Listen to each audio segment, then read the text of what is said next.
Phone tapping వ్యవహారంలో SIB మాజీ DSP Praneeth రావు నుంచి విచారణలో పోలీసులు కీలక సమాచారం రాబట్టారు.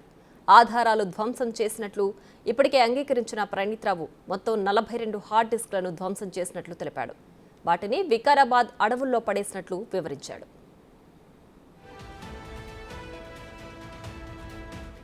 ప్రణీత్ రావు టీంలోని ఓ సీఐని నిన్న బంజారాహిల్స్ పోలీస్ స్టేషన్లో విచారణ చేసిన పోలీసులు ఇవాళ మరో 4గురిని విచారణకు పిలిచే అవకాశం ఉంది. ప్రణీత్ రావును వికారాబాద్ అడవుల్లోకి తీసుకెళ్లి ధ్వంసం చేసిన హార్డ్ డిస్క్లను రికవరీ చేయనున్నారు పోలీసులు.